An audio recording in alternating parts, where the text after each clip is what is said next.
Good morning, everyone. So, guys, today we have good morning.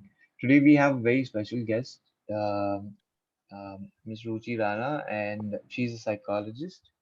And today we will be talking about something slightly different than what we generally talk, uh, slightly away from our main line of studies.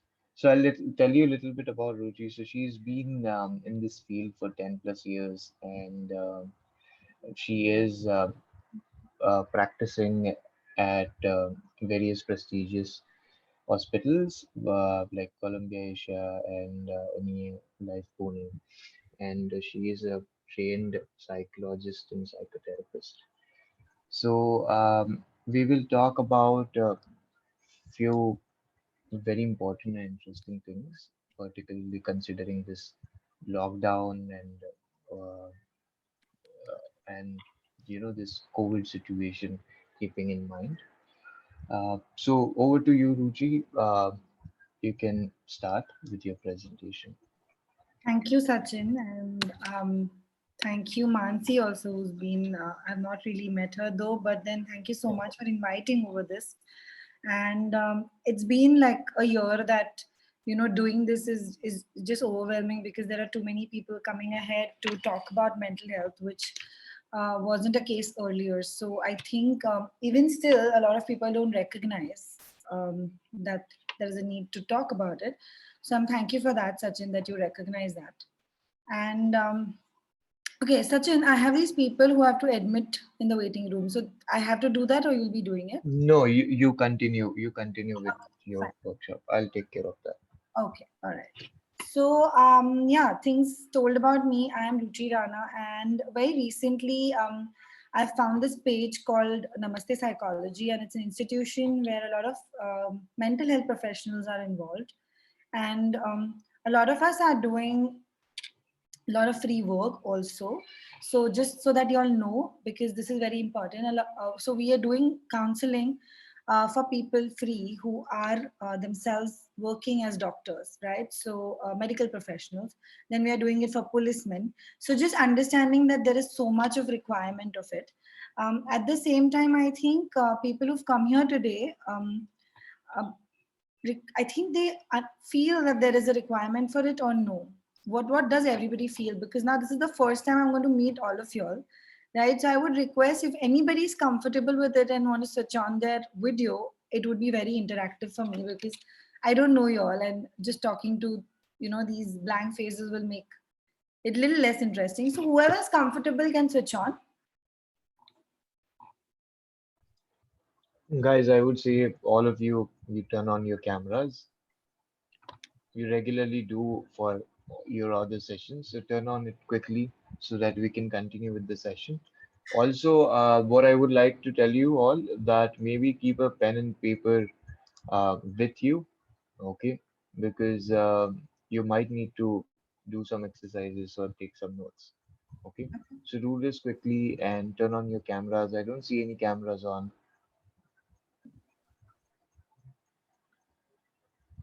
Okay. So thank you, Makran. So yeah, so I think I see a lot of men around. Is this like a men-dominated space? No, it isn't. All right, because there are certain professions which are dominated by either one of the sex or gender. So, however, so that is the way I may change certain things. So this could be one of the first times you're all experiencing something to talk about feelings and emotions, and really probably you'll be put into a Q box to talk about yourselves also here because if you are in a group of people who've known to each other for a year now, so I'm sure are a little comfortable to talk. So I would request that whenever I am trying to ask questions, because this is a bit interactive, I'm not saying a lot. I will keep that sanity to not make it very interactive because may not all everybody wants to talk. But then I would really request if you'll come ahead and talk. And just a simple paper and pen would help because there could be times I would want you all to note down certain things. So we're going to talk about something that we all know. We must have heard about it. It's called emotional well-being, or just taking care of yourself, or somewhere where taking a deep leap into asking whether I'm fine. So this is how mental health is recognized. It's just simple, first taking care of yourself and then probably being able to extend that care to people who require it. All right. And if I look at, um,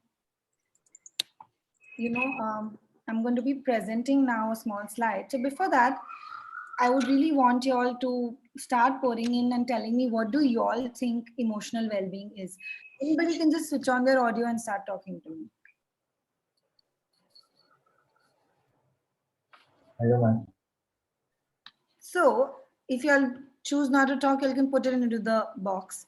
But it'll be nice if you all talk. It would help. Yes, ma'am. Right. Yeah, hello, ma'am. Nice to meet you. Sorry? Yeah, hello, ma'am. Nice to meet you. I can't hear you. Could you be a little louder? Ruchi, I think he's saying it's nice to meet you. Oh, hello. So guys, just be candid about this, okay? I mean, she's here to give us an insight into what emotional well-being is, right? We all talk about physical and getting fit and going to gym, taking protein shakes and all that, but we rarely talk about our emotional well-being. So just आपके मन में जो कुछ आता है, and I think language is not a barrier. English, Hindi, please go ahead and share your thoughts. Sure. This is something really different that we're doing apart from the normal webinars that we do, right? Which is more photography centric. So just help her out making it interactive. All right. Yes. And also, I'll talk in English, but agar Hindi mein, if there is requirement, I will try my level best. So please ask.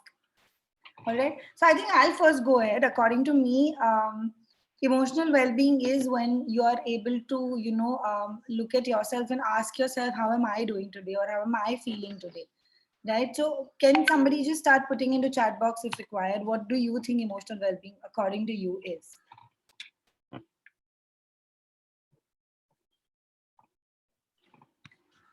Being able to take decisions when there's a hard time, Okay. So being able to take decisions. All right.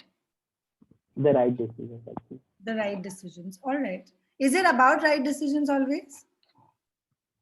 No. Okay. That's one myth broken, because decisions have two parts to it, either right or wrong. So mental or physical or emotional well-being all require decisions. So in emotional well-being, we believe that it's about taking decisions. Yes, decision needs planning and process, but it has both the sides to it. So when you just put a demand of it needs to be right always, then it just causes lack of emotional well-being. All right. Anybody else?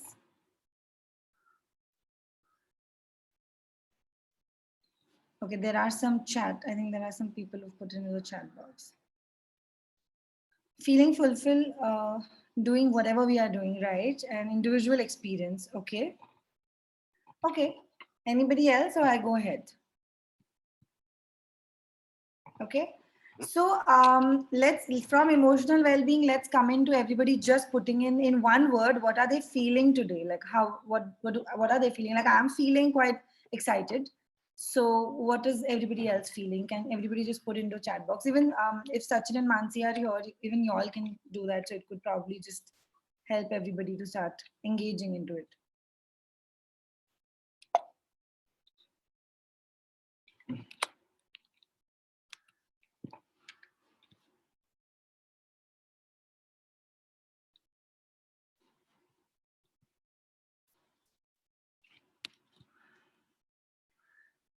Anybody who wants to switch off or unmute their and talk to me, that'll also help.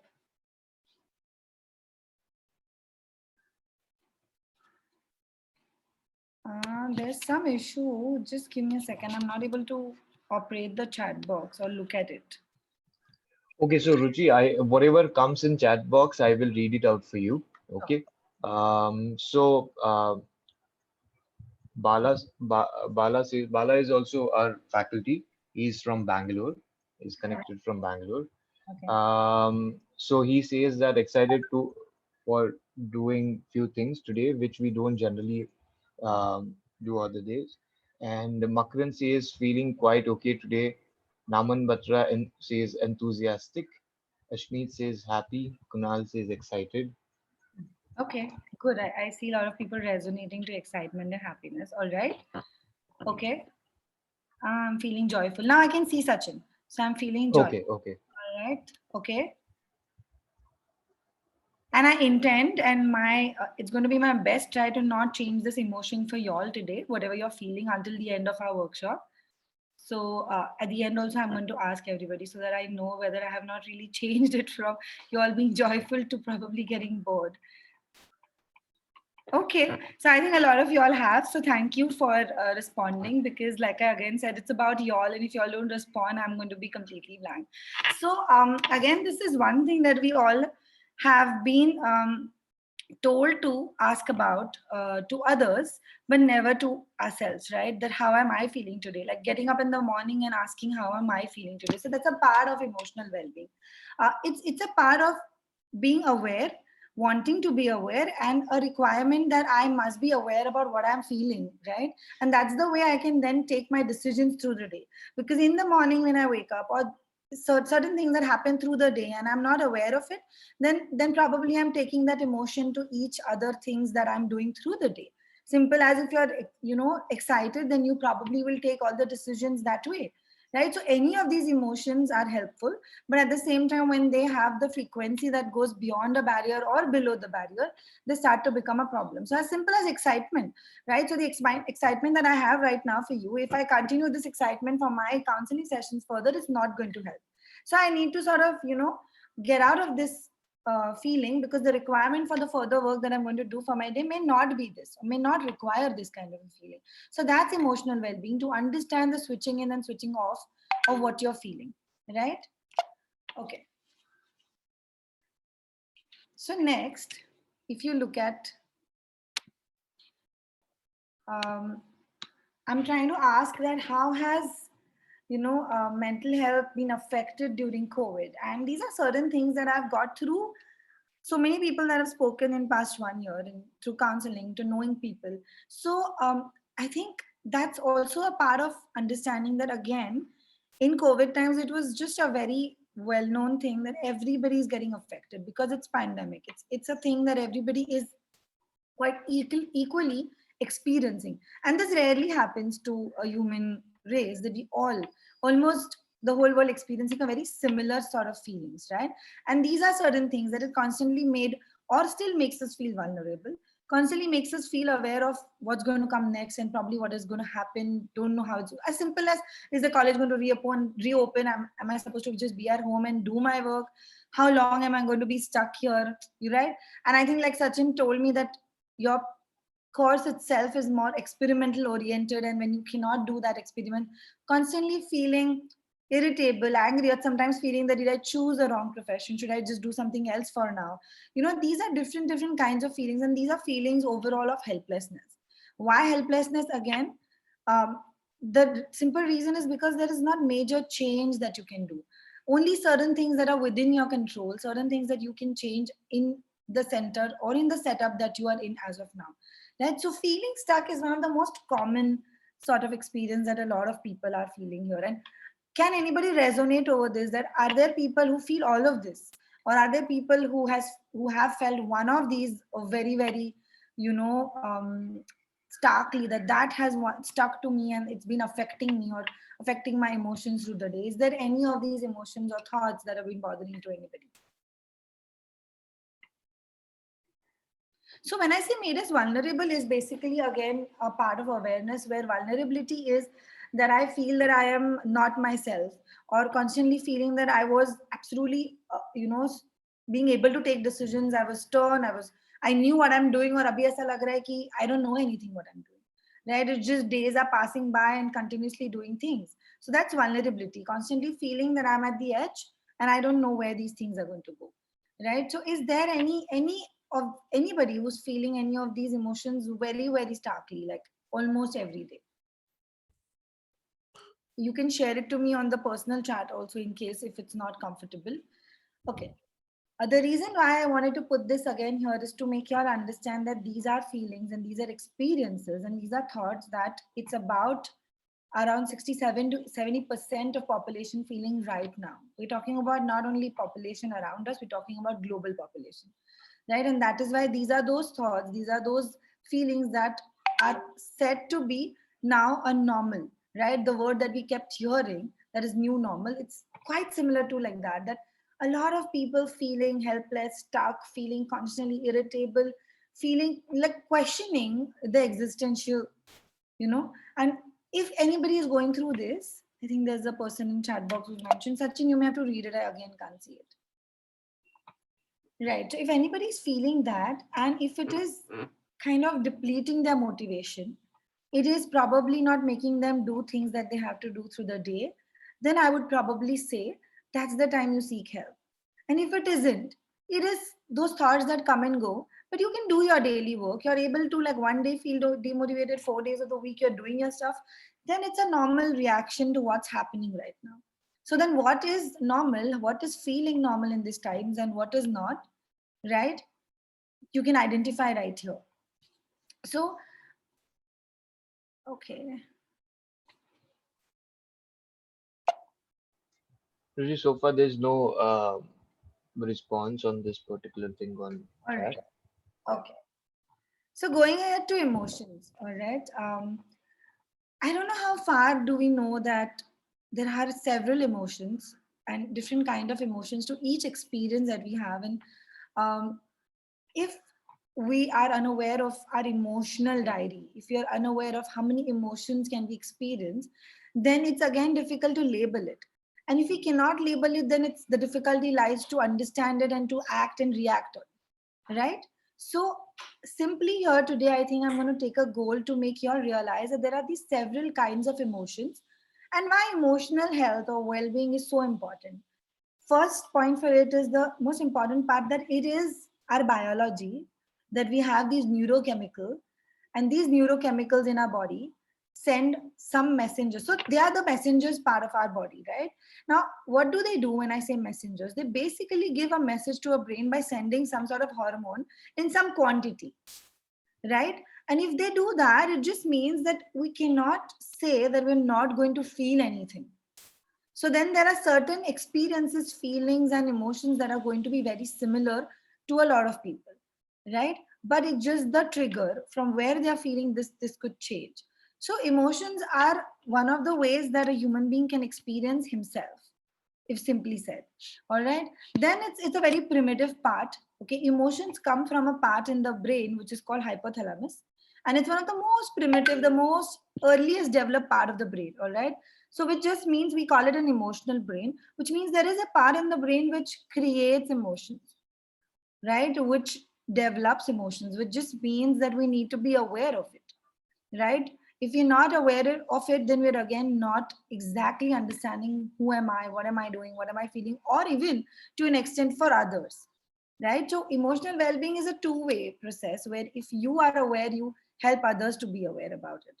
It's a physiological response. Like I said, it's our body that responds to everything we feel, and emotions come from every part of our body has a part of emotion, right? So it just means that it's so innate, right? It is so us that if we are unaware of emotions, it's just probably not the right way of going ahead to live, because then we probably aware of emotions like anger, sadness, anxiety, emotions like excitement, joyful, because these are that we experience regularly and we are told to experience them regularly, right? Because we've seen things around, we've seen sadness, we've seen that, oh, there is somebody, or when somebody is dead in our family, then we probably have to feel sad.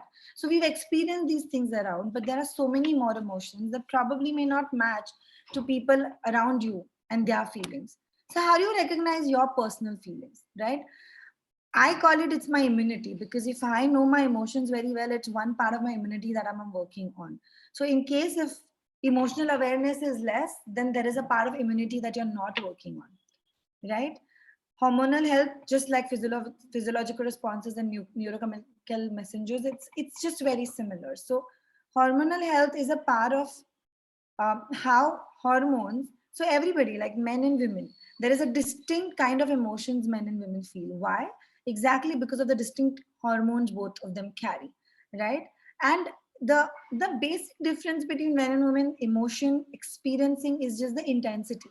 All of us experience same as human race, but there is intensity difference, and that's why we will see that experience or that expression of two of these genders showing it differently, right? Then going to understand that if there are so many emotions, then because we are human beings and we know language, we will have some thoughts attached to it. We will start building some perspectives, some references, some assumptions, some perceptions out of it, right? And all of this is emotional well-being. All of this together is going to tell you of how you're managing your emotions or dealing with them, right? Anything that anybody wants to ask until now?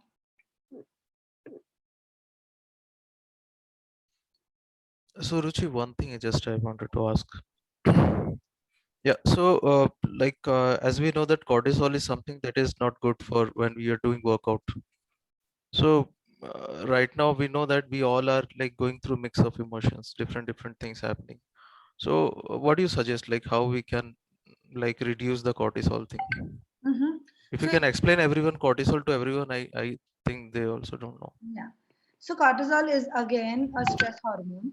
All right. And it's mainly released when you feel stressed. So feeling stress can come from anything. It could be simply because you have a body ache. It could be simply because your mind is not thinking what you're doing. It's probably thinking about things that from the day, what's gone bad, or what is something that's bothering you around. So that creates a stress. Now stress is a state. It's not an emotion. All right, it's a state of combination of emotions, right? So the exact right way to deal with it, sir, if I have to answer your question, understanding that everybody's understood what is cortisol, all right? So if you have to manage a state of stress or feeling stressed, then it's basically managing emotion below it, right? And I think if because it's so easy to understand stress, because stress is where the body starts to experience it. Either you're sweating, you have headache, you're feeling warm in the body unnecessarily, or you have twitching of your hands, or different things like you have, you don't feel energetic, you have bowel movements which are not okay, or your some body ache which is not fine, you have shoulders which are tightened. So these are different ways you understand stress. And if you get that sign from your body, because this is a sign that body gives you, right? If you get that sign from the body, then probably some ways to deal with that stress could be understand what is bothering you through the day, or right now, what is bothering you, right? And the only way to understand all this is by questioning ourselves, which is rarely a technique used by all of us for ourselves, to question ourselves, right? So, first understand that whether the stress that I'm feeling is a eustress or a distress. So, these are two kinds of stressors again. Eustress is a stress which is more like a positive stress. You require that kind of a stress. Stress of saying that, hey, it's 5 o'clock, I need to get up and exercise. If I don't, it'll not be okay. That's eustress. De-stress is basically saying if I don't exercise right now, it's going to do dash, dash, dash. And all saying that it's not going to be good for me. It's going to land me up into a problem. I'm going to feel, absolutely stupid if I don't, or feel hopeless. Ki itna bhi nahi kar sakta. So if there are so many thoughts related to one thing, then it's going to cause stress, right? That's one way of causing stress, and stress can be created by several other things. So first, experiencing or understanding whether am I feeling eustress or distress.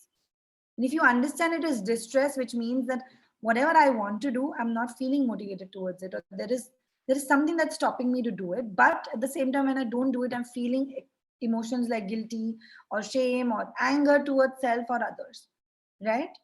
Now after you do that, and after you identify these two kind of stressors, which one is it, then probably you get on to asking yourself, and actually sometimes noting it down, of asking, what am I exactly worrying about, right? And you have to get to the exact thing.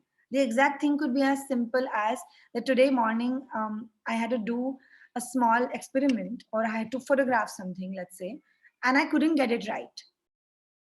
Maybe at that moment you left it, but through the day you kept thinking about it, and it got in the way when you had to do something different which required different energy, which is exercising. So that simple thought through the day, you don't even realize you're carrying it, but Sometimes when you sit down and ask yourself what exactly is bothering you, not just photography assignment, but because I couldn't do that assignment very well, and I feel really bad, and I feel, what if my professor has to say something to me, or what if I cannot complete this, so I will not be able to complete this, let's say, is the trigger. And if you exactly can find that trigger out by questioning yourself, questions like, what am I exactly worrying about? What are the thoughts around it? Which is one thought that is bothering me the most, right? And I think it will help if all of you all write down these questions, because these are very directive questions to your own emotions, right? And that's what we do in counseling. That's the only strategy human beings have, is questioning ourselves, but just the right question. And if you can get to the exact point of worry, and that's when you say, ask yourself the next step, that can I do anything about it, right? And if I can't do anything about it, can I do it now or later? So then let's say, can I do something about it after exactly finding out the worry that I think I will not be able to do this assignment because I find it difficult? Then the next question is, can I do something about it? Right? And if you get an answer that yes, I can do something about it, and no, maybe because I can't do anything about this, then the no will have a different pathway of thinking. The yes will have a different pathway of thinking. The yes will have, what can you do? Is probably ask a friend, ask a professor, get online, check YouTube videos. There's so many things that you can do. Then after planning what I can do to solve my problem comes the next question. Do you want to do it now or later? Right? And if it's now, then probably just start doing it and start solving your problem and asking for help. If it's later, then the most important part is to schedule it. When later? Is it tonight? Is it tomorrow? Right? And that's the way you manage stress. And this exercise looks very big, but at the same time, it's exactly, probably if you get onto it as a habit, it does not take more than 5 minutes. But this is how you manage your stress. So just when you're entering the gym or just about to exercise, when you recognize it, don't just go ahead with it. So the whole goal of today's session is, when you're recognizing that the emotion and the action are not matching, then work on the emotion, right? It may take few seconds at times, it may take few minutes at times, and sometimes you may sit through hours to work around it. But that's one way to work around. Sir, I hope I've answered your. Yeah, thanks, Ruchi. Okay. Okay, there are few questions, Sachin. Okay, I can see them. So Monish had written that I felt depressed in the starting of COVID-19 situation, but now I am motivated. No problem. I can read that. I'll do that. Thank you so much, Sachin. Okay. Right. So again, I think whoever said this, you're exactly right. Because again, when we say depression, depression can be in parts. Like you can feel depressed for some days, right? It only becomes clinical depression or depression, which is psychological depression, only when probably there is a amount of time of days and months that you've experienced it, and that's decided by a professional. But yes, again, depression or feeling demotivated, not feeling like doing anything was a very common situation at the beginning of COVID. Okay, I'm just going to read the next one. Just give me a second. Can I ask a question? Sure. Just can you give me a second? I'm just reading one sent to me on private chat. Sure.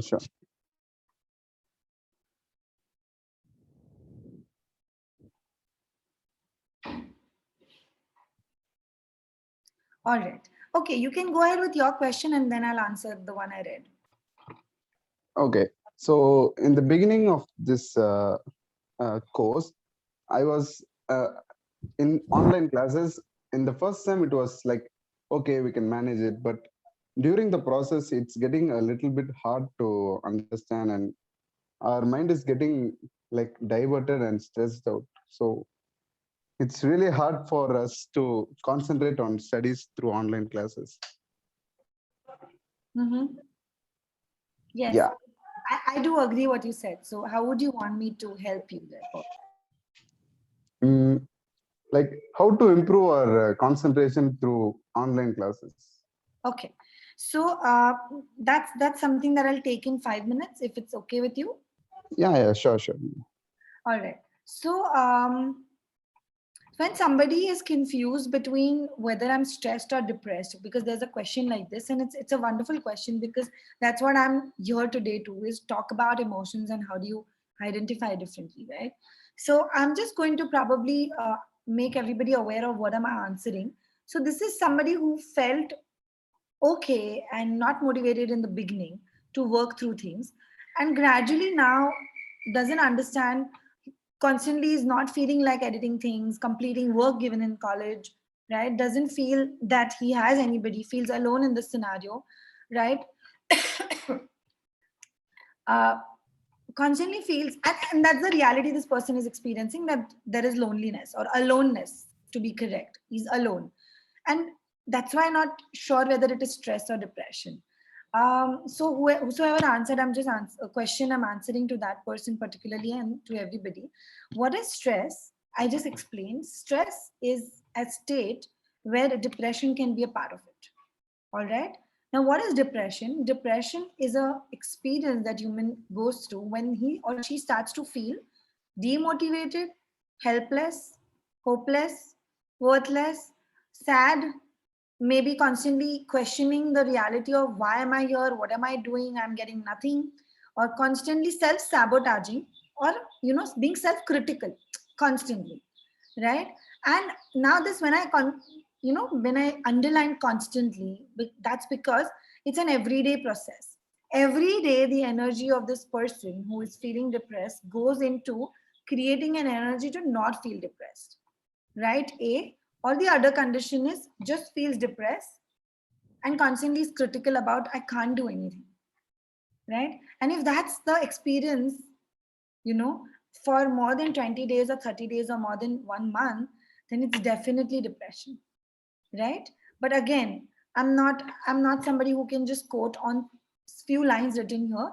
But if anybody is experiencing here, my suggestion would be, if it's more extended, more than a month, and you're still feeling that low on energy, not feeling interested to do things that you were doing earlier, right? The same things that you were interested some days, months back, but now you don't feel interested, like simply like talking to a friend or calling friends and doing video calls, or probably just getting up and exercising, or even simple things like getting up and taking a bath on time and managing and quickly getting onto the day, right? Even if it's affected to such simple things, then it's definitely probably depression, and you need to work on it with a mental health professional. All right, you alone wouldn't be enough to work on this. Okay. um right. Okay. um okay, so there are two questions here again, and these are again very nice questions, because these are apt for now. A, that when I tell somebody that you must question your thoughts, it can lead to overthinking, right? And that's so right. I think. Second, the person who asked is, sometimes sudden burst of emotion, and it's mostly anxiety. So again, let me make you aware of what is anxiety, right? And what is, so I'll answer the first question of, when I start to question and to calm myself down, it probably can lead me to overthinking, right? So now again, identify overthinking, huh? Uh, Overthinking is again a state of mind when you are thinking constantly about things that are not necessary or required at that time. Okay. They are just about something that of here and there through the day, or of tomorrow, yesterday, past, present, regrets, everything else. And you're just in the loop of thinking and you're not coming down to a conclusion. Now that's negative overthinking. Then there is overthinking that we all do, right? That is, I am thinking with a goal, with a target, with something that I want to come out from. So I'm thinking or sitting there and thinking for half an hour because there is a problem I am in, I'm not able to come out. So I am trying to solve my problem. So in both these overthinking, again, this kind of overthinking is a natural overthinking. But if there is a negative connotation to that overthinking, ending up into no decision making, just, a rant that goes on to my head, and I'm just thinking, then that's overthinking. So a person who's asked me that question, could you tell me which kind of overthinking mostly you end up into?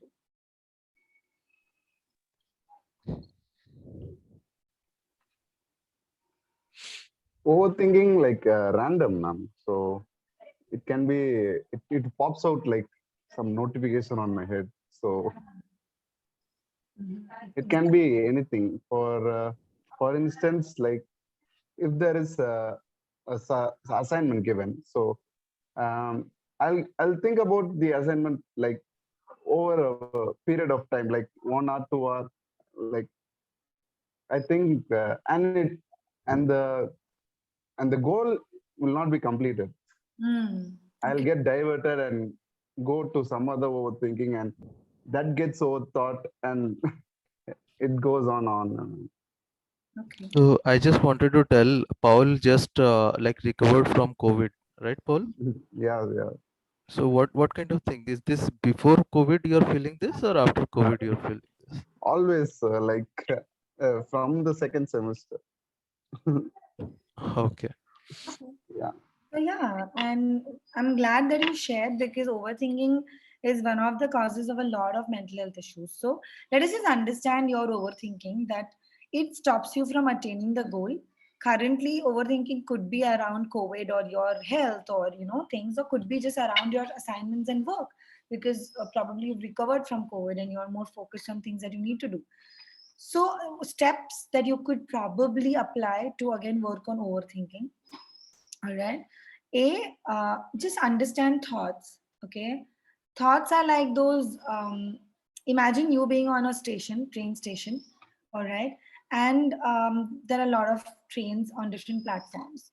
So, Paul, I want you to unmute so you can answer me. If you Yeah, go sure, sure. yeah, if you go to a train station and if there are so many trains on the platform and you have to choose to sit on some train, would you choose it randomly? Any train? No, ma'am. Like Hmm. Yeah. where is it heading? We should. Exactly. So then there is a plan before that you buy a ticket much before. Then you go to the station on that day when your ticket is. Then you catch the train on the platform it is. So go to that platform probably, right? And then you sit onto the train, again checking whether it's going on the destination that you want to go. So thoughts are very similar. Thoughts are like those trains on the station.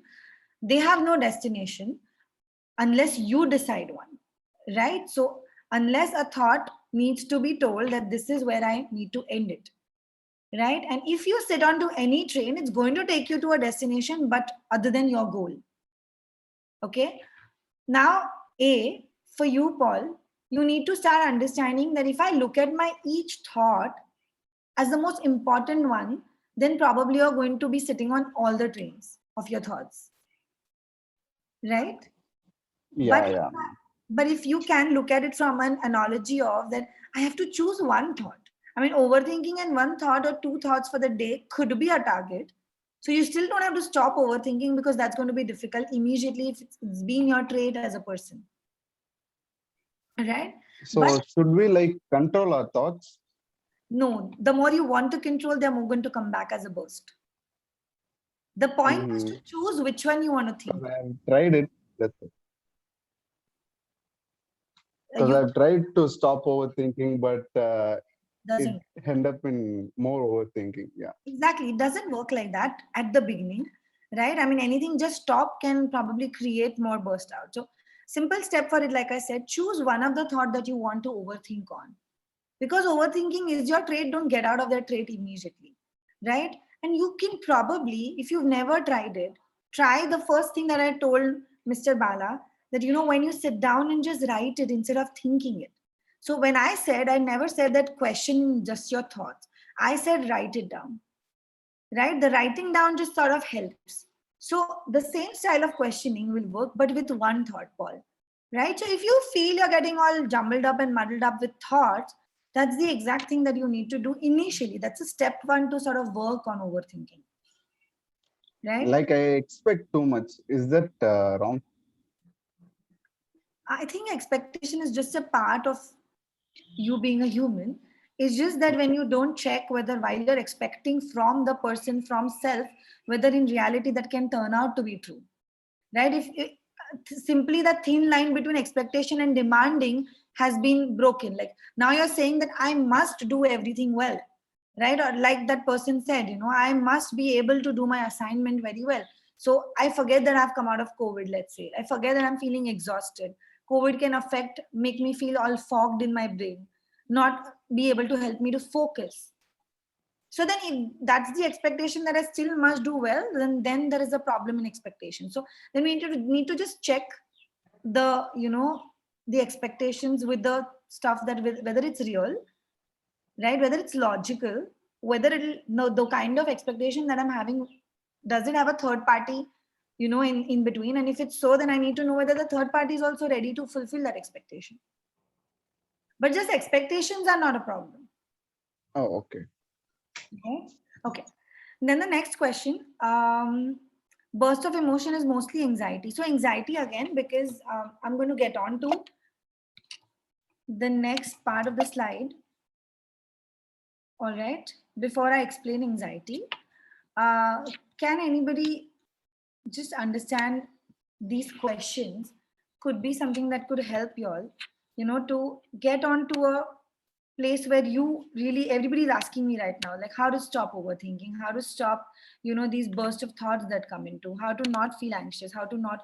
So here are certain things that I want you to start rating on your paper and pen right now, right? So, A, are you aware of what you're feeling?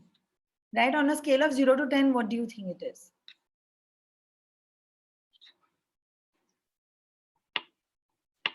Next is, are you able to meet your daily life with positive attitude? As in, it's simple question asking you that at the end of the day, through all the emotions that you've experienced, do you sleep over with the thought that, tomorrow I will be working on this, or you sleep over with the thought that I just cannot do things, or I'm not able to do things? So on that, then rate. 0 being, I absolutely cannot, 10 being that I can wonderfully do.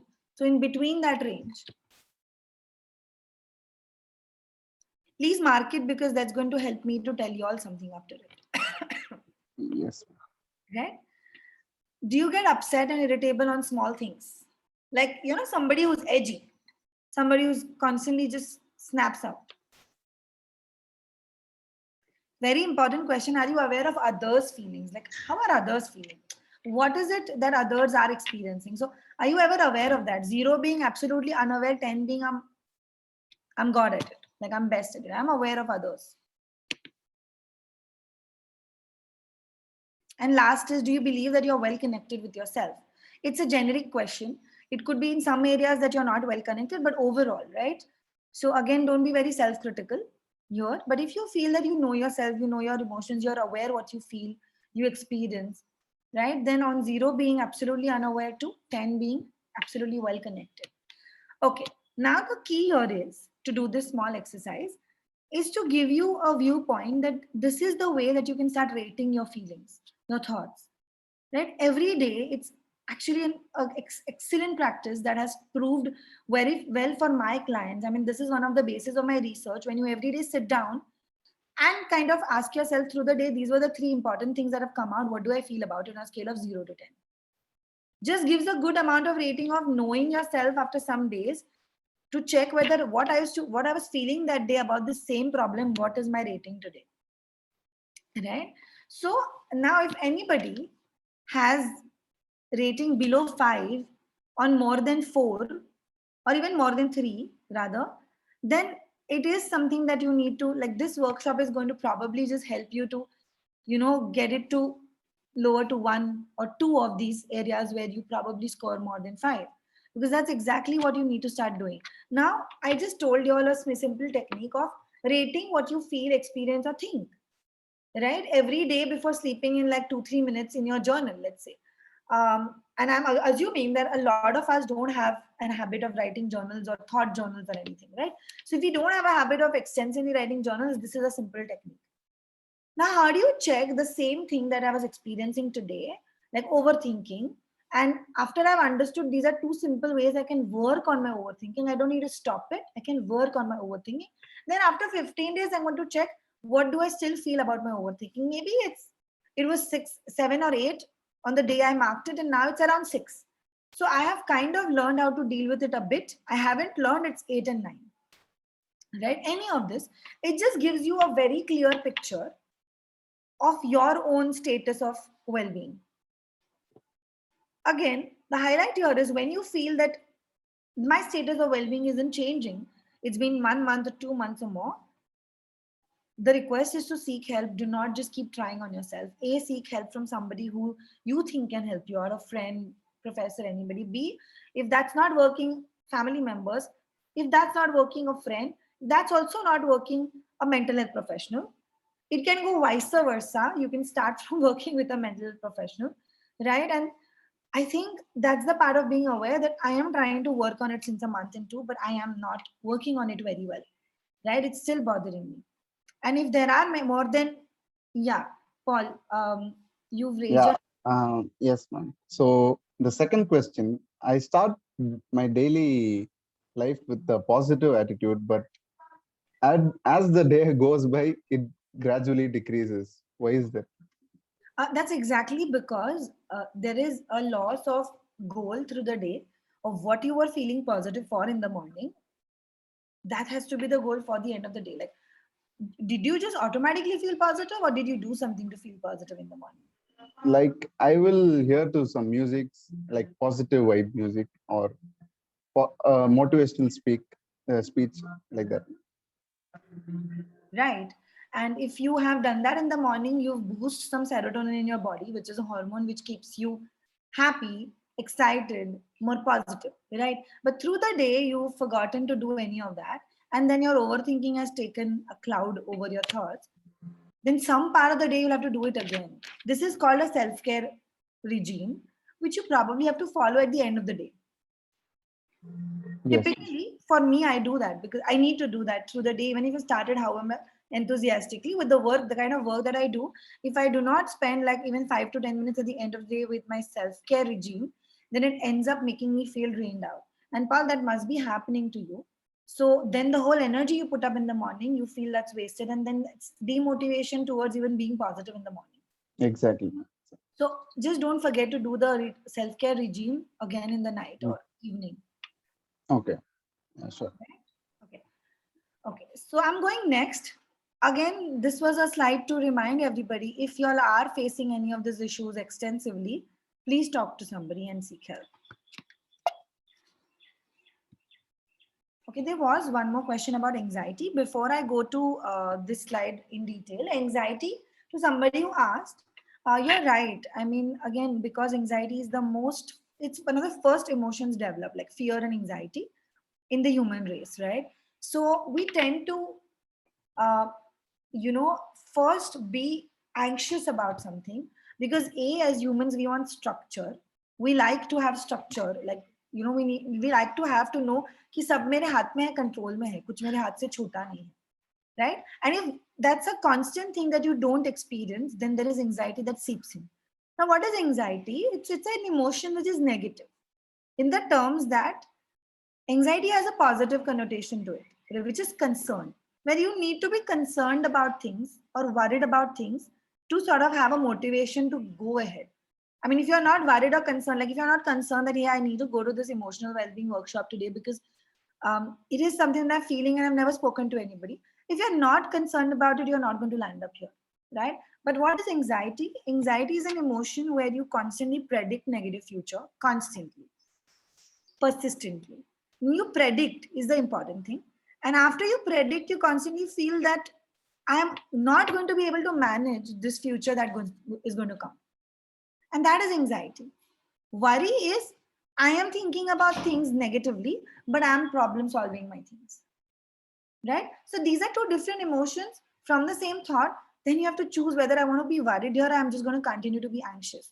And when I'm going to continue to be anxious, then what am I ending up doing is basically constantly just predicting negative future and working on now for the future, but not in the present. So it's going to burn you out. And so anxiety is the most common experience again. It starts to affect your body. You start to palpitate, heartbeats बढ़ जाते हैं, you start to feel restless, you're not eating well, excessively eating, not sleeping well. These simple things start to affect anxiety, right? Okay.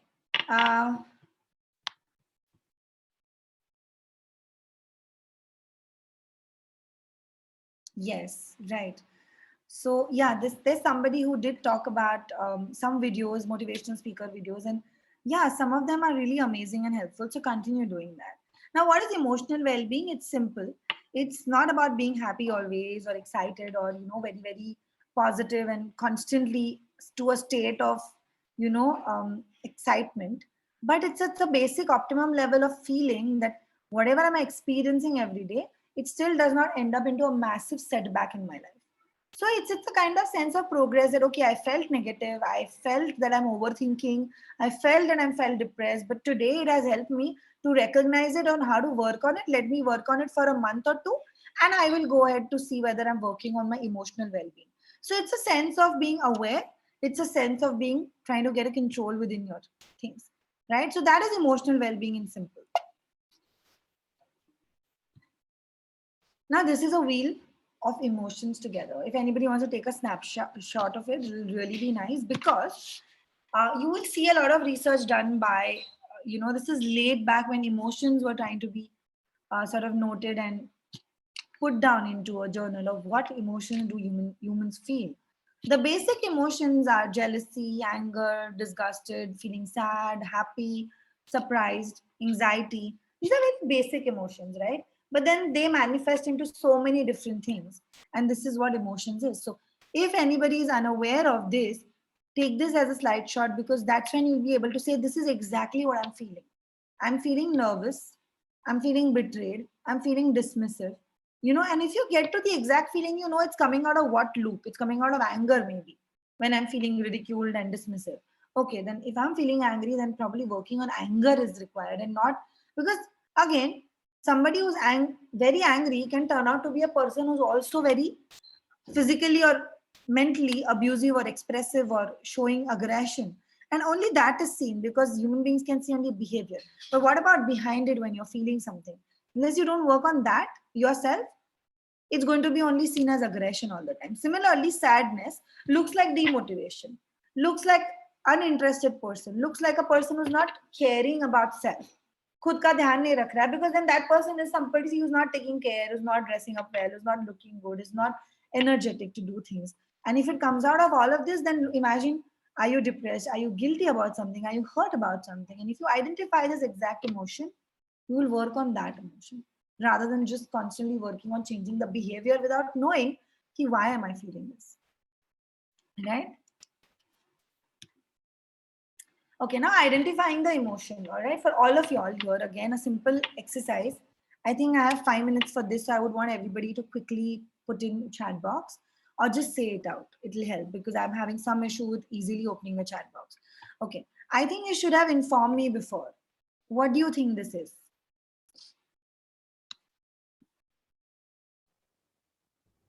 About some Might be. about some situation that we can tell before and we are not able to tell because of some reasons. Correct. But what is the feeling here? What do you think the emotion would be of a person saying that? I think you should have informed me. Caring, maybe caring. Okay. Maybe regarding to the online classes and other things, it would be like submitting the things before, and after that it would be like the person uh, like to inform each other beforehand to be like caring and respectfulness to be toward their words. All right.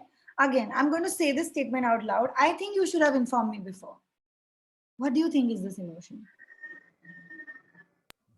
Kind of anger, like not exactly anger, but kind of. Disappointment, maybe? Might be. Yeah. So it comes out of the space. Feeling disappointed sometimes.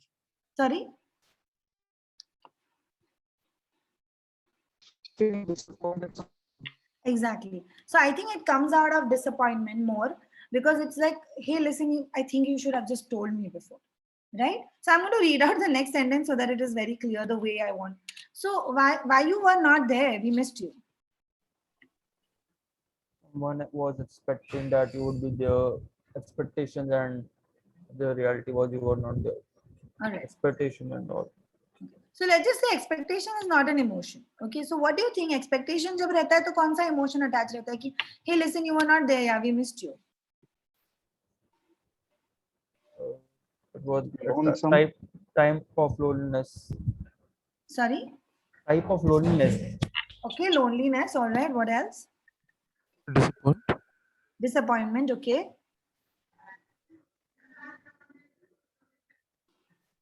Anything else anybody wants to say? Do you want me to get back to the slide here? Can anybody help me out with when I'm saying that you were not there and I missed you? Respected or valued. That's the person who's going to feel like that. But I'm asking, when the person is asking this question, what is he feeling or she feeling? She's feeling alone. Hurt. Exactly. Hurt. Annoyance is more seen than disappointment. Disappointment is when you expected it to be this kind and it is not at all like that. Yeah. Empty, maybe. All right. Hurt. Maybe somebody who's very sensitive to, wanting that person to be around too. Right? So what I'm saying here is unless we don't identify at least some part of that emotion or why are we asking it, it may turn out to be very different, right? What if the person doesn't respond back with the same I miss you and it's going to just get on, because then you're going to get on to feeling hurt. And so when you say something, you should know why are you asking it? What are you trying to say? Right? And you may not get a response back the way you want, but at least you were aware of it, that I was asking out of, like I was annoyed because I wanted this person to be here, or maybe I was just very, very curious to have this person around me, and I was really, really okay. Like if this person was there, I would have enjoyed more. Then this is my feeling. And if the person does not resonate back, I need to deal with it rather than just getting hurt, because hurt will take you away from what you wanted to achieve. You wanted to achieve to spend more time when you see the person because you missed the person last time. Right? So we should not expect more or no, expect in return? I didn't say we did not expect more. I said we expect right.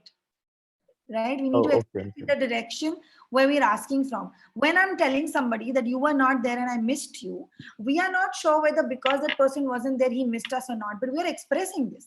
So while expressing something, why am I expecting that the person should express back in the same form? Now that's a faulty expectation, because I don't know, when I see the person and express, I have been waiting to talk like this. But what if that person isn't aware much about, okay, maybe I wasn't there.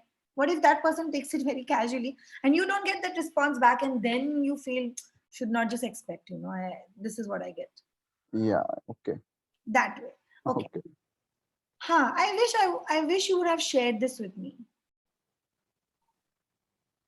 Which one? I wish you would have shared this with me is a statement. Oh, okay. I'm asking which thought do you think it could be? Which of these emotions? Trusting. Frustration. All right. I'm not trusting. I'm trusting. Trusting. Okay.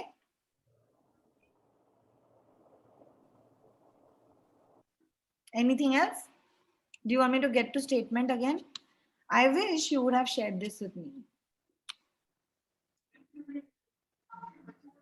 Yeah, disappointed or disapproved sometimes. Mad. All right. Again, if you look Jealous. at language is very tricky. But when I say I wish, I'm trying to just kind of, express my dismay, or, trying to express that somebody said an emotion which is very right. Can you just tell me again all the emotions that you all said? Trusted. Trusted. All right. After trusted, there was something. Mad, man. No. It's a sad emotion. Sometimes it gets hurted. Sorry? Expectation of the person. Hurted. No, I still can't understand you. Disappointment. Hurted. Hurt. Did you say hurt? Yeah. All right. So that's right. Yeah. Yeah, so generally people, when they're hurt, they just say that I wish. I wish it was like this. I wish this would have been like this. I wish this didn't turn out to be like this. So it's Helpless can be. Helpless. Helpless? Is there kind of jealous to it, man? No, jealousy has a very different kind of connotation in language. Oh, cool. Right? And I would. Yeah. Yeah, So sometimes we get embarrassed when we have. When we get embarrassed when we have? Yeah, when we get embarrassed about what has happened, we just get hurted, and that's what I'm saying. Right, right. All right. Let's go to the next one. I know I won't perform well. Sad. Mhm. Guilty. Rejected. Mm-hmm. Scared. Okay. Unfocused. All right. Now I just told you anxiety. Anxious.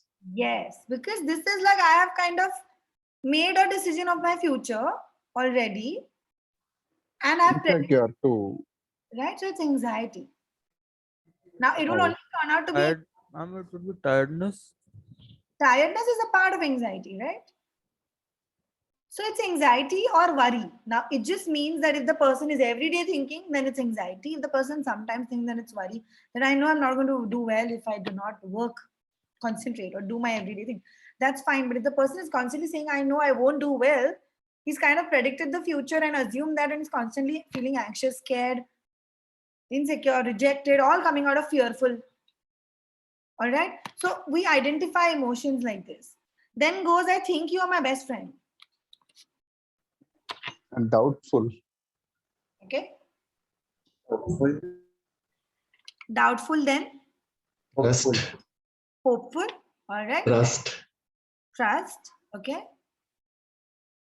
So it's, I think you're my best friend. Confident. So it mainly comes out of all the happy things, because you're either, you're very curious to know, or you're probably interested, and that's why you're expressing, or you're somebody who's very confidently saying that I know, I think, right? Or also it could be simply, I'm hopeful that you're my best friend. Okay.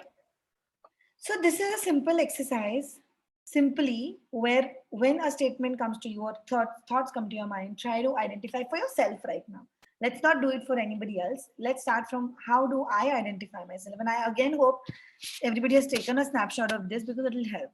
Though it's available very freely online, you just have to put in wheel of emotions and you will get it. Okay. We'll go next. A simple formula to take charge, because a lot of y'all have asked me, what do I do? How do I understand? Right? Instead of avoiding controlling the emotion, understand what's below it. Where is my overthinking, negative thoughts coming from? Right? So, what do I really feel? Out of that emotional wheel, if you can take out one and understand, oh, it comes out of this area, then ask yourself this question: what does this emotion tell me about what I value or what I need? So if I'm feeling fearful, what is it telling me about my value towards my future of my, when I'm saying I know it's not going to turn out to be good, and what I need to do then today. Just like I told Bala sir some time back about a simple technique. All right. And that's the way, these are the simplest of the techniques to work around, by questioning your thoughts. And that's called Socratic questioning. All right. And I would really want that this is the first step towards emotional well-being. And I hope you all take that away today. I'm just going to quickly get on to different kinds of several techniques that you could try. Try and take snapshot of these slides if you require. All right. Now, what is a healthy way of emotional processing? How do you do it? A, you need to be aware. B, you need to be able to express it appropriately only when you're aware. C, you need to regulate it moderately. Regulation, fan regulator, right? If you go from 1 speed to 5, it's going to make a lot more noise than going slowly to 5. Similarly, we need to be able to learn to regulate our emotions, right? And to regulate that, the first step to it is to understand where is it coming from? What is my emotion? What am I thinking? Right? But if I'm thinking this, where is it coming from? If I'm constantly overthinking, is it coming from a fear, any fear that I'm experiencing, or anything that I'm hurt in life, or constantly feeling that I'm not good enough? Where is it coming from? And if you can do that, that's when identifying that is going to help you to sort of work on your healthy emotional processing. All right. Now, simple 7 steps I'm going to give everybody here on how to improve your self-awareness. Again, it's very readable here, but I'm just going to get ahead. Okay. So a lot of us don't know this one concept called pause. It's the most important concept, at least now for us, where you need to pause frequently, right? And ask yourself, how are you feeling? Okay. Like, I don't know how many of us use these smart watches that have come. Okay. Now, I know that I breathe every day. That's why I'm alive. But I still need to put on that breathing app where I need a reminder to just sit back and breathe. All right. Because that breathing just gets me awareness. Because right now my awareness is completely focused to you. But while talking to you also, you all didn't realize, but I sat down and took a pause for a few seconds and took the breathing. That's because I need to come back to grounded here. Otherwise, I'm excited. Like I said, my excitement will grow and I will start to just keep talking and not resonate to what y'all are speaking to me. Right? So try and take that pause, and to take that pause is just to sit back while in between anything for a second and just ask yourself, what am I feeling right now? There's not much. You could probably go ahead. If it's a usual feeling, you would probably go ahead. But it is something that is making you anxious. Like I said again, if you don't work on it, it's going to shadow all other things of what is happening through the day. Right? Then second is, don't shy away from what you're feeling. It could be discomfort. It could be any of these feelings, right? So don't shy away, meaning don't just repress or suppress it, because like I said again, it is going to come back in the form of demotivation, disinterest, sleepiness, excessive eating. And I know it sounds a lot because we have not really thought of giving time to thinking through the day and sitting there and working on emotion through the day, right? Thinking rightly through the day. So it's going to be a tough start, but I think you all can do it. Next is probably, if possible, overused, cliched word, but try to sit down and mindfully just breathe. Just close your eyes when you're overwhelmed. Possible, journal it down. It is, I'm just not constantly focusing on journaling or writing so much just because I like it. It's just a proven fact, when you are so confused and entangled in your thoughts, the best way to detangle them is write down word by word what you're feeling, right? And it helps. Not type it, writing. Writing is a process that activates some stimulation to the body, and then you write down, and that's why it helps. So typing out on phone or laptop isn't going to help much. If possible, write it down. In the worst case scenarios, I do tell people to type it out on their phones too, right? Then sometimes when you feel so blah and you're not able to understand what's happening, talk to somebody, take a feedback, talk to somebody you are sure that may listen openly without much too many judgments and conclusions, because sometimes you don't need that. Sometimes you just need a hearing ear, right? Again, when I say try to be honest, how do you be honest unless you're not aware of what you're feeling? A bit aware. So that's the first thing, that awareness requires you to know where in that wheel of cycle you are, wheel of emotions you are, right? Then probably comes in, if possible, explore what exactly are you going through. Like probably Paul, you've been able to explore that it's overthinking. But today, like I said, explore whether it's negative or positive overthinking, whether it stops your goal or sometimes very rarely does. So how intensity and frequency of it is. And if yet after all this you cannot stop, the good start to working on it is by seeking help. Not by just saying that, I have been a overthinker, and at certain years, 10 years from now also, you're still somebody who's overthinking, and which stops your achieving from what you want to. Because these are hindrances in what you want to achieve, and in case these are, work on them, right? Okay, now also access your fallibility. It just means that human beings are fallible. Human beings tend to do mistakes. Human beings do mistakes. Human beings can do mistakes. These are different ways of just saying that we are people who are fallible. So if you've done that, sometimes just acknowledging, it's very easy. Like, this is the first step to acknowledgement, that you've come here and you all are speaking. People who are speaking, I really feel glad that you have been able to acknowledge it at least. But then sometimes just rightly acknowledging it, rightly knowing what's the problem, is probably that I can help you from, and I've been able to do that at least to an extent. So these are simple 7 steps of awareness. Unless you don't come to awareness, it's very difficult to then work on anything. Then simple things of how do you handle your emotions when there is just a spurt of emotions and you don't know what to do. So before I get on to these next 2-3 techniques, I have like 15 to 20 minutes more. Is this all clear to everybody? Am I going okay? Yeah, you're fine, man. I have a question. So, you said like take a deep breath when the thoughts are coming. So, when during the peaceful time, the thoughts are coming. So, how can we handle at that time? Do you mean that when you're peaceful and breathing normally? Yeah, yeah, man. Right. Like during this lockdown, we can't go outside, so it's very stressful to stay at home and doing nothing. So, how can we be productive at our homes? Right. Now, these are two different questions. A is how when I'm overthinking to when I'm calm and composed, I'm still overthinking how to work on it and to be productive. These are two different questions altogether. To be productive, I may not be able to answer, Paul, because that's a complete different journey from emotional well-being that we are talking about. But I can definitely help you with when you are overthinking, when you're just calm, composed, but you're still thinking. Simple techniques like A, if you could drink a glass of water. Okay. B, if you could hold an ice in your hand. Yeah, wait a minute now. I'll just note down. Sure. Okay. Right. So A, drink a glass of water, bottle of water, whatever. B, hold an ice cube in your hand. Right. Okay.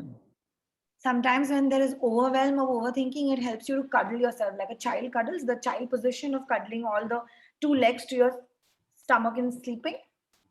Yes. That helps. Not stressing yourself, just cuddling yourself. Okay. Somebody else help.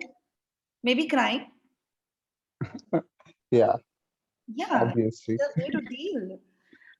Maybe hugging somebody.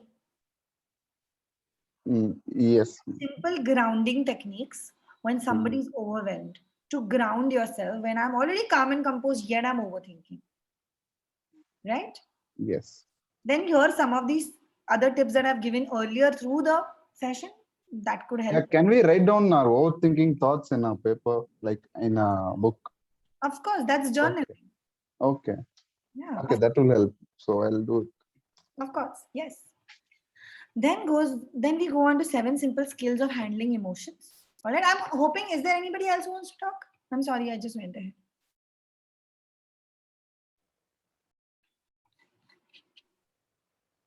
I guess not. No.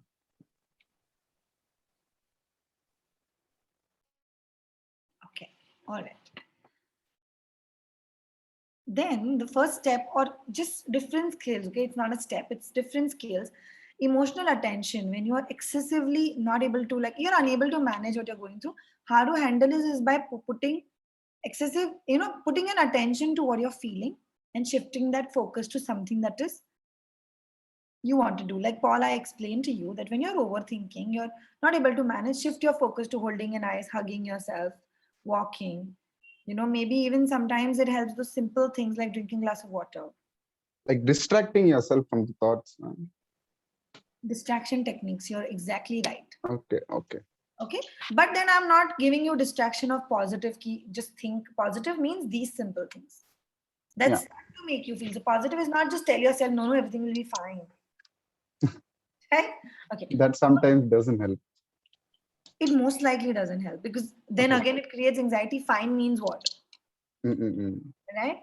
So emotional acceptance, just simply acknowledging and allowing yourself that there could be times that you're going to judge, feel jealous, feel hurt, feel angry. You're going to feel all these negative emotions because these are emotions itself, right? And you're going to experience them. But when you try to fight it out every day, I think that's when it becomes that it comes back because you've just fighted it out. You've just kind of distracted from it. So distraction is one method, but उसके बाद उस पे काम भी करना है कि मुझे ऐसा क्यों लग रहा है. So distraction is to be able to calm yourself down then, because in that heightened state of, your emotion, anxiety and breathlessness, you're not going to be able to work. So you then calm yourself down. But today, tomorrow, you have to work on what you are bothered about, right? Reappraisal, it's a beautiful technique, is basically whatever you're telling yourself, reframe it in a little less negative way. Right? Like, I wish you would have come. Instead of that, saying that, I love when you're here with me. So similarly to our own self, our self-talk, is sometimes so critical, right? Like, for example, you asked a question here today in the workshop and then I don't answer it properly, or I don't answer and say I'll answer it later, and you tell yourself, how stupid of me, why did I ask this?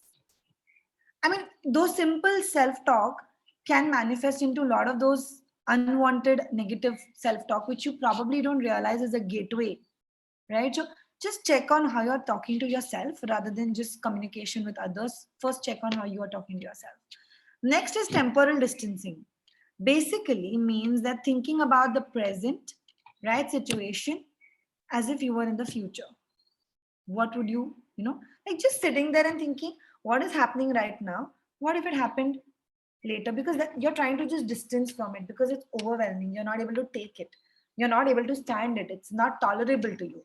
And so while you're experiencing it, you can't do anything else but imagine it to be happening later. Right? It's a simple technique, difficult to do. Not all can do temporal distancing. So if you cannot, it's fine.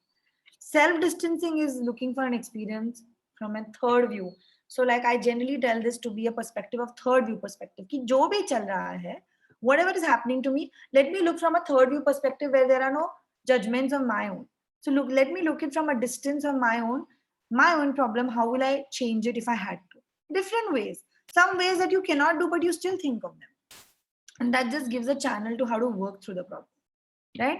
Savoring is basically, no matter what, when you're so overwhelmed, holding on to the most positive or helpful or nice experiences that you have, that we call it nostalgia, right? So if sometimes there's just absolutely nothing to do, just get on to more daydreaming or nostalgia that we call.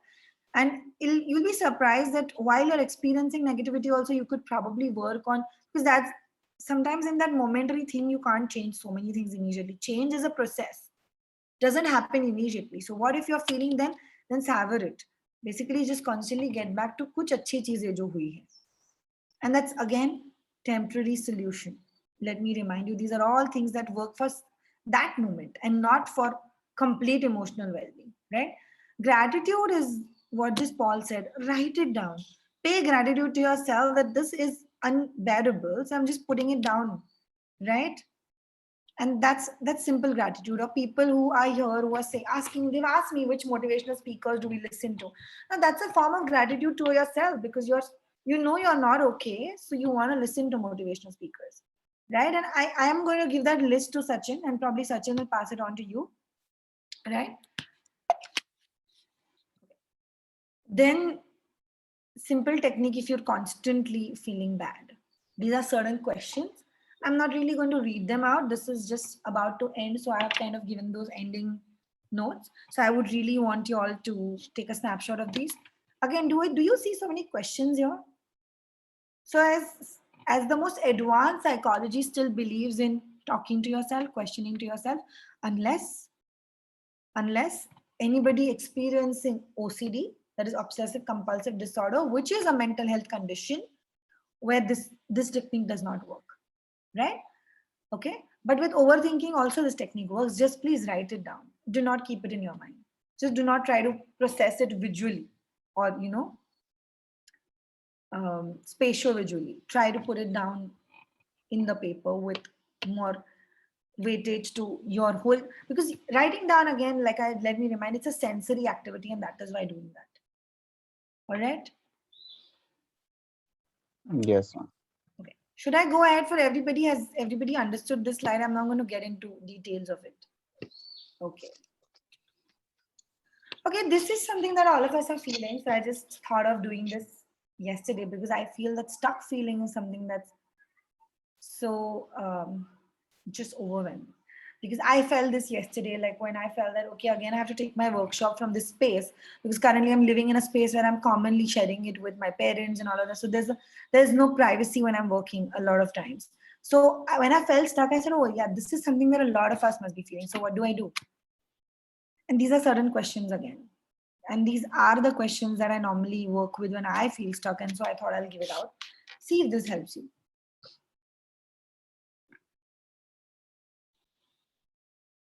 Take a snapshot, people. If possible, I will send off the PDF to Sachin so that he can give it to you all, but then please take a snapshot. This last thing is a very helpful thing for third view perspective. That if at all I had to tell my friend the same thing that I'm telling myself, how would I tell my friend? Right? And it helps because again these are tried and tested strategies that मुझे अगर ये किसी और को बोलना होता तो मैं कैसे बोलता, especially my friend. So try this out, it helps. This second last question again, are the decisions I'm taking aligning with my values, or I'm letting my fear and discomfort take over? You know, this whole work on values is there. So much of work is done on value system because we all mostly work on our values, right? Simple value like let's say my topmost value is to be able to talk, like express. I like expressing. And if that is my value, right? And if I think that I'm not doing that and I'm rather more discomforted to talk to somebody, then I'm suppressing my value. Similarly, if you all can find out what are your 5 values, like top 5 values. Some people will have friendship as the top 5 values. Some people have respect. Some people have there are sets of values, and see if you're aligning to those. And if you are getting away from it, then you're constantly going to feel more stuck.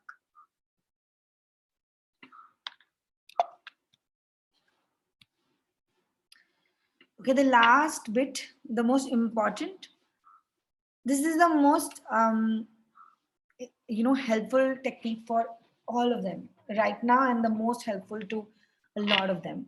And because we work a lot with currently in past 9 to 10 months, we worked with around more than 70 medical professionals, and whenever I've tried to work with them in this format, I've realized that whenever I tell them this is the only thing that you can control, but you're trying to control the space out of your control.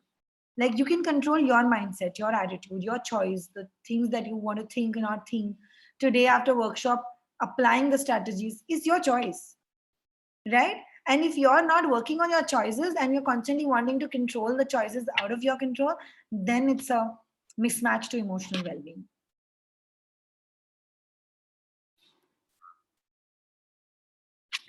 Okay.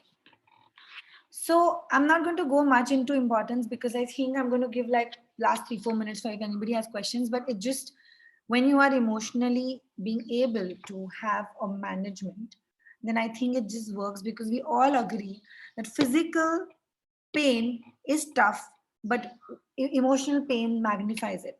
So if you can work on emotional well-being by these simple steps you got today, I think it will just help you everything that we said. Some people said earlier, taking decisions. So ability to take right decisions, and these are all skills, okay? Mind you, these are all skills to be able to take good decisions, to be able to friendly, to be able to write down, to be able to talk. And if there are certain skills that you're not good at, working on it is the only pathway towards it. You just can't say that I'm just not good taking decisions. I just always take bad decisions. It's just a right awareness when you say this to yourself, ki it's decision making is a skill. We can learn that and probably take help for that from somebody.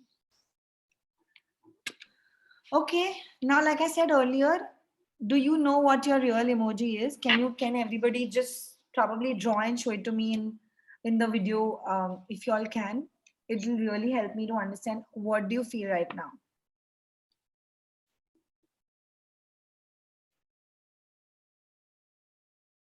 I'm going to give like 1 minute to everybody.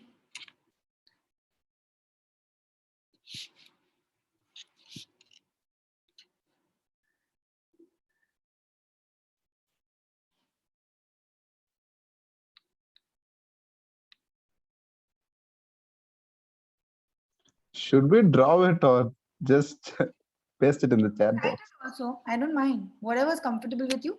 Drawing was that kind of emoji if anybody is good at it. If not, it's fine. I mean, if anybody can just draw, it doesn't need to be amazing. You can write too. But I would request more 30 seconds. I would want everybody to just put on the video, not show their faces, just put that page in front of me. It will help where you're drawing.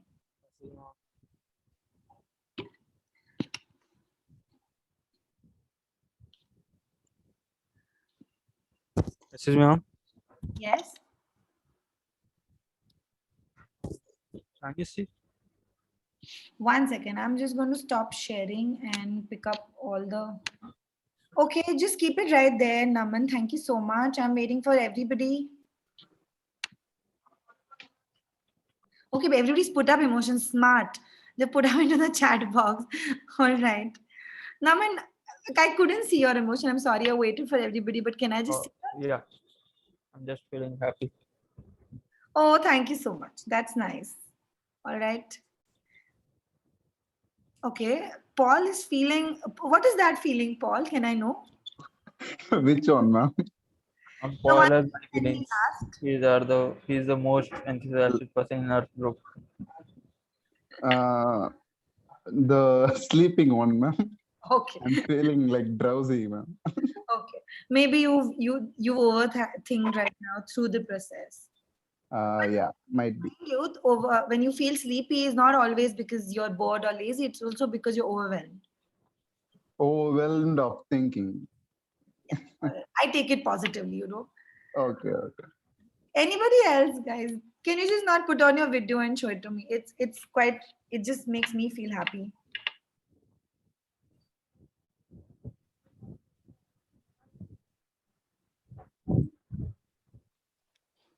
You All can right. see it in our face, ma'am. So Okay. So while everybody is doing that, okay, a lot of them have sent it here. I'm happy about that too. Okay. Can everybody please ask me questions if you all have, because I'm done.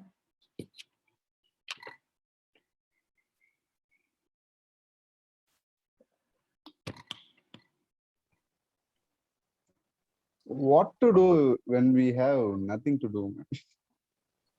Try not doing anything.